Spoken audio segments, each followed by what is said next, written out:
كماله وظاهر الأمر حرمان من النعم.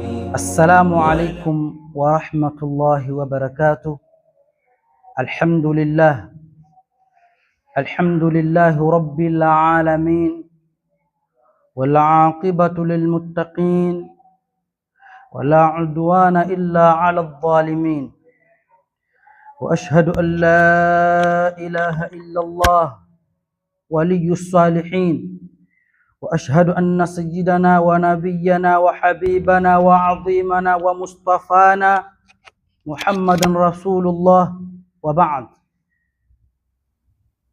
Kwanza kabisa naichukua fursa hii adhim kumshukuru Al-Haq subhanahu wa ta'ala, na vile vile bila kumsahau kipenzi cha umma, kipenzi chetu na kipenzi chake Al-Haq subhanahu wa ta'ala, kumpekea risala ya swala na salamu. Mwenyezi Mungu subhanahu wa ta'ala azidi kunyanyua daraja ya Mtume sallallahu alaihi wasallam. Wapenzi watukufu wa Kiislamu, tukiwa tupo katika miongoni mwa miezi mitukufu, miezi ambayo kwamba tunahusiwa sana tuchunge nafsi zetu, tuwe katika mstari wa sawa katika miezi kama hiyo, tukiwa mmoja ni huu ambao kwamba tupo ndani yake, na ni Rajab. Mwezi kama hunu idhafa yake imeegemezwa kwa Mwenyezi Mungu subhanahu wa ta'ala, na Mwenyezi Mungu subhanahu wa ta'ala mambo yake ni makubwa mno. Kwa hiyo nikiwa kama mwanafunzi miongoni wa wanafunzi wa mlezi wetu Sheikh Al-Ustadh Abdurrahim Muhammad Said Al-Marzuqi maarufu Fahuwa, na kuhusieni na nihusia nafsi yangu dhaifu katika kumcha Mwenyezi Mungu subhanahu wa ta'ala, hasa katika mwezi kama huu. Na mara nyingi hata wanazuoni wa balagha huwa wanapendekeza kwamba mazungumzo huwa yawe na ipatikane muktadha alhal, yani yale mazungumzo yako yawe yanachukuana na ule muda ambao kwamba upo ndani yake. Kama uko katika harusi uzungumze mazungumzo ya harusi, kama uko katika mazishi uzungumze mazungumzo ya mazishi. Hawezekani kwenye mazishi ulete mazungumzo ya harusi na kwenye harusi ulete mazungumzo ya mazishi. Watu wa kwenye rao unaleta dhilio, huwa haipendekezi.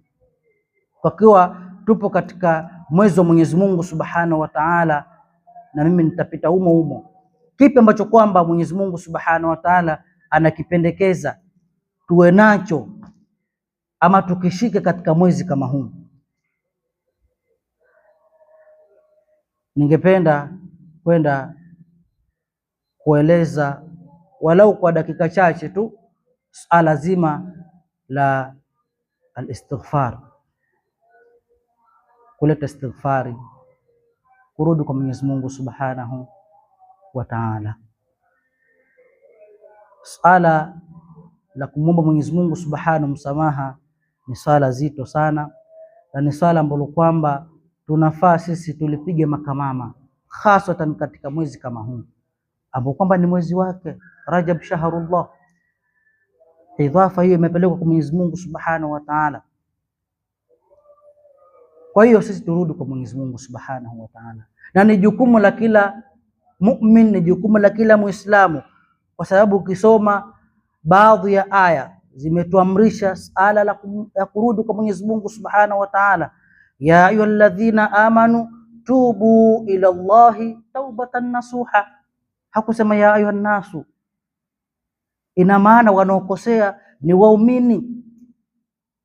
Kwa hiyo wewe usiwe na roho ya ujabari ukawa umshindani, utaelekea pabaya. tusiwe na roho za ujabari. Sisi sote tujue kwamba ni wenye kukosea. Kullu bani adama khata'un wa khairu khata'ina at-tawwabuna. Kwa hiyo mwezi kama huu sisi turudi kwa Mwenyezi Mungu Subhanahu wa Ta'ala, na ahadith za kuhimiza istighfar nyingi mno, tutagusa baadhi.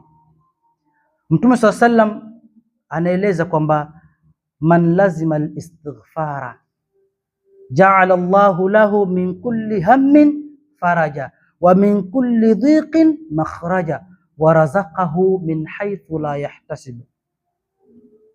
Man lazima al-istighfara, yoyote mwenye kulazimiana na istighfari.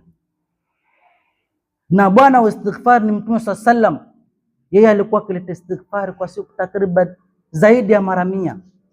Sasa ikiwa mtume mwenyewe kasamehewa dhambi ambazo kwamba amezifanya, japokuwa mtume hana dhambi, lakini twende humo, lakini mtume hana dhambi, lakini kuna watu wanadai kwamba ana madhambi, tena ni aima wakubwa.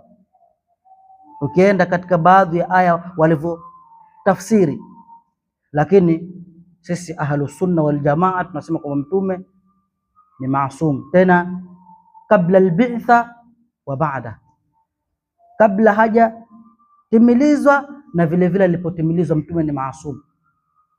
Sasa mtume tunaambiwa yeye alikuwa akileta istighfari, vipi mimi na wewe? Kwa hiyo yoyote ambaye kwamba atalazimiana na istighfari atakuwa na muwadhaba, ambaye kwamba atakuwa ni mwenye kufuza katika istighfari, natija yake nini?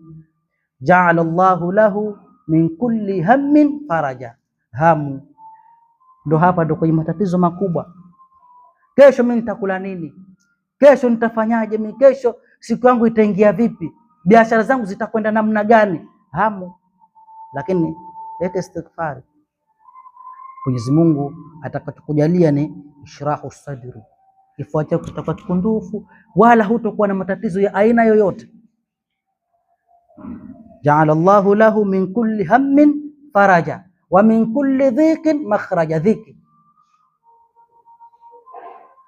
wa razaqahu min haythu la yahtasib. Riziki ndugu yangu zitakujilia, Mwenyezi Mungu atakuruzuku, au Mwenyezi Mungu atamruzuku, wa razaqahu, atamruzuku mtu huyo ambaye kwamba atadumu na istighfari kwa namna ambayo kwamba hakudhania. Unaona hela zinaingia tu, wewe mwenyewe unashangaa hela hizi zinatokea wapi, lakini mambo yanakuwa smoothly. Kwa kuwa nini? Umelazimiana istighfari, shekhe. Kwa hiyo hili ni jambo la kwamba sisi tunafaa tulishike kwa mikono mikhaso katika mwezi kama huu. Ni mwezi wa Mwenyezi Mungu, na yeye Mwenyezi Mungu ndo ametuamrisha, na usiseme la mimi sikosei bwana.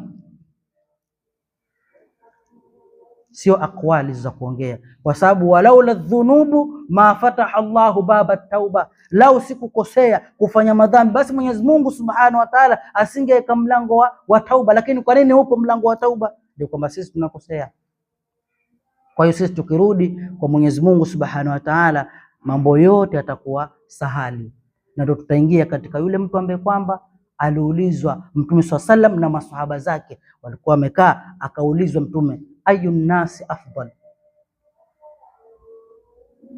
so fadilun afdal, kaiangalia katika lugha ina maana gani? Ayun nasi afdal, Mtume akajibu nini? Faqala kullu makhmumil qalbi saduqil lisan. Qalu saduqul lisan na'rifu fama makhmumul qalb? Qal huwa at-taqiyyu an-naqiyyu la ithma fihi wala baghya wala ghilla wala hasada. Angalia ausafa ambazo kwamba aliziratibu kuwajulisha maswahaba zake huyo afdalun nas. Maswahaba alipouliza Mtume akamwambia kullu makhmumil qalbi saduqul lisan, wakasema kwamba saduqul lisan naarifu. Saduq so sadiq kwa ismu mubalagha, kwa faulun, mwenye kusema ukweli mno. Sasa ikawa huyu makhmumul qalbi ni nani? Mtume akazileta zile sifa zake, huwa taqiyu an-naqiyu. Kwanza ni attaqi, mtu ni mcha Mungu, na an-naqi pia ametakasika. La ithma fihi wala baghya wala hasada wala ghilla wala hasada, ni mtu ambaye kwamba hana chuki na mtu, hana uovu, hana madhambi. Ni mtu ambaye kwamba amejiweka mbali na mipaka Mwenyezi Mungu Subhanahu wa Ta'ala. Huyu ndo afdalun nas. Mwenyezi Mungu Subhanahu wa Ta'ala atujalie miongoni mwa hao afdalun nas, au tupate vumbi lao. Na ndugu zangu ni Waislamu, nikimalizia, yote haya yanayotukumba sisi ni sisi wenyewe. Balaa zote hizi zinazotupeleka mbio sisi, chanzo ni sisi wenyewe. Usitafute mtu kakuroga, la, hakuna mtu ambaye kwamba kakuroga, wewe ndio umejiroga Muislamu. Sisi ndio tunajitafutia matatizo. Tunaambiwa hata yale maji yanayochemka katika chungu huwa yana maneno yanasema, aslul balai minna, asili ya balaa ni sisi wenyewe. Yaani anasema kwamba sisi kuchemshwa katika moto mkali kama huu ni sisi wenyewe. Ilikuwaje? Maji anasema kwamba tulikuwa yani jaraina fil wadi jaraina fanabatatil ashjaru wal yawma tuhriquna. Maji anasema kwamba fil wadi jaraina, katika tulinyesha tukapita katika ardhi zilizokuwa kame, ardhi kama zile zikapata rutuba, ikamea mimea mizuri. Leo hiyo mimea ndio hiyo ambayo kwamba sisi inatuunguza. Aslul balai minna. Kwa hiyo ndugu yangu na mimi na anayenisikiza, asili ya balaa ambazo kwamba zinatukumba ni sisi wenyewe. Rudi kwa Mwenyezi Mungu Subhanahu wa Ta'ala, na Mungu ni karimu na Mungu ni rahimu katika kuwarahamu waja wake, kwa sababu Mungu anatupenda mno. Kwa kuwa tupo katika mwezi wake huu, tumrudishe Mwenyezi Mungu Subhanahu wa Ta'ala kwa kuswali sala tano, tena kwa jamaa. Angalia, nikimaliza matunda ya swala tano ambaye kwamba atakuwa anashikamana na swala tano. Mtume sallam alikuwa akisema kwamba araaitum law anna nahran bibabi ahadikum yaghtasilu minhu kulla yawmin 5 marratin hal yabqa min daranihi shay? Qalu la yabqa min daranihi shay. Faqala fadhalika mathalu as-salawati al-5 yamhu Allahu bihinna al-khataya. Subhanallah.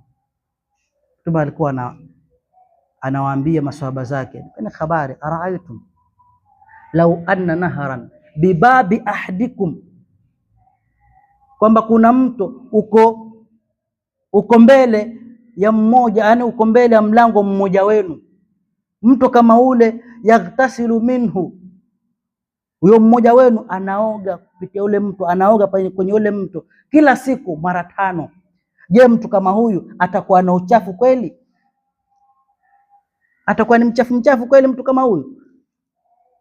Maswahaba akasema la yabqa min daranihi shay, hakutobakia tumana uchafu chochote. Mtume akawaambia basi fadhalika mathalu salawatil 5, hilo ni mfano wa swala 5. Nini? Yamhu Allahu bihinna al-khataya. Sasa kama wewe ndugu yangu hutaki kusali, unataka Mwenyezi Mungu akufutie madhambi,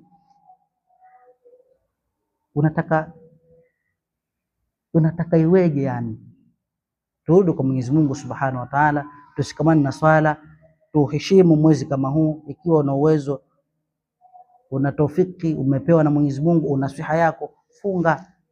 Uweze kufunga, soma al-Qur'anul Karim, lakini sisi tunakuwa tunaisubiria Ramadhani ndio tuanze kusoma.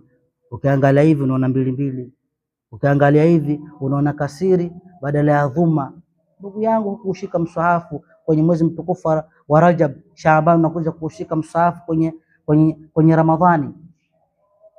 Hii sio hali nzuri, na hii ni dalili ya kwamba sisi tutafeli, na tukifeli ni kwamba sisi tunajiandalia maandalizi ambayo kwamba sio mazuri mbele ya Alhaq subhanahu wa ta'ala. Mwenyezi Mungu atatuafikia tupate baraka ambazo kwamba zipo katika mwezi kama huu, na vile vile atatujalia minal ladhina yastami'una alqawla fayattabi'una ahsanahu. Wassalamu alaykum wa rahmatullahi wa barakatuh. يكتب الله خيرا أنت تجهله وظاهر الآن